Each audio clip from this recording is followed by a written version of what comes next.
இந்த வீடியோவில் நீங்கள் என்ன பார்க்க போகிறீங்கன்னா, நேற்று இந்தியா வர்சஸ் ஆப்கானிஸ்தான் மேட்ச் நடந்தது. இதில் இந்தியா ஜெயிச்சது கைஸ். இதுக்கு முக்கியமான ரீசன் பேட்டிங்கில் ஸ்கையி, பவுலிங்கில் பும்ரா அப்படின்னு தான் சொல்லலாம். ஏன்னா 2 பேரும் பயங்கர பர்ஃபார்மன்ஸ் பண்ணாங்க. ஸோ 2 பேரும் நல்லா பர்ஃபார்ம் பண்ணாங்க. இவங்கள ஒப்பிட்டு சில பேரும் நல்லா பர்ஃபார்ம் பண்ணியிருக்காங்க. யார் அது அதான் இந்த வீடியோவில் ஃபுல்லாக பார்க்க போகிறோம். வாங்க ஸ்ட்ரெயிட்டாக வீடியோக்குள்ளே போகலாமா. ஃபஸ்ட்டு எடுத்தோடனே பேட்டர்ஸ்லேருந்து ஆரம்பிப்போம். எடுத்தோடனே ஓப்பனிங் ரோஹித் கோஹ்லியில் எடுத்தோடனே ரோஹித் டக்குன்னு அவுட் ஆகிட்டார். ஸோ கொஞ்ச நேரம் வெயிட் பண்ணி ஆடிருந்தாருன்னா அவருக்கும் நல்ல ஸ்ட்ரைக் கிடச்சிருக்கும். ஏன்னா நல்லா ரொட்டேட்டாக இருந்தாங்க. ஸோ அடிக்க போய் தான் ரோஹித் இது வரைக்கும் 3 மேட்சும் அவுட் ஆயிருக்காரு கைஸ்.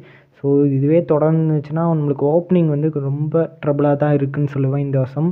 ஸோ 4 மேட்ச்லேயும் ஓப்பனிங் அந்தளவுக்குலாம் ஃபயர் ஆகலை கைஸ்.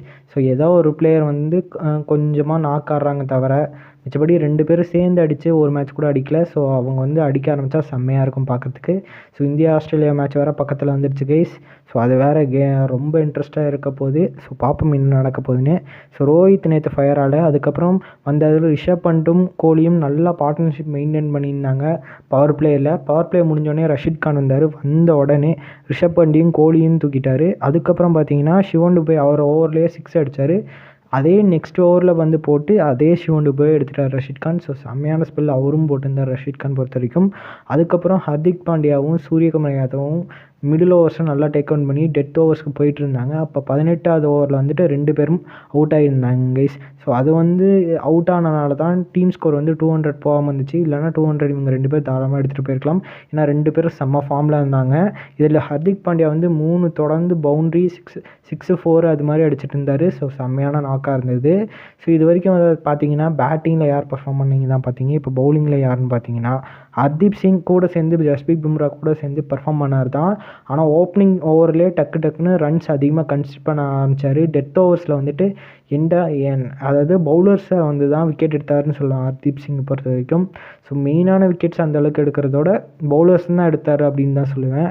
ஸோ ஹர்தீப் சிங் இந்த வருஷம் டோர்னமெண்ட்டில் ட்ராபேக்காக இருக்க போது. ஏன்னா ஆஸ்திரேலியா மேட்ச்சில் இவரை பொழக்க அதிக சான்சஸ் இருக்கும்.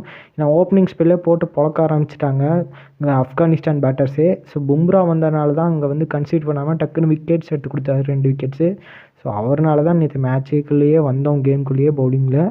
ஸோ அடுத்தது இவருக்கு ஒப்பிட்டா குல்தீப் யாதவும் நல்ல ஸ்பெல் போட்டிருந்தார் கைஸ். அவரும் 2 விக்கெட்ஸ் எடுத்திருந்தார்.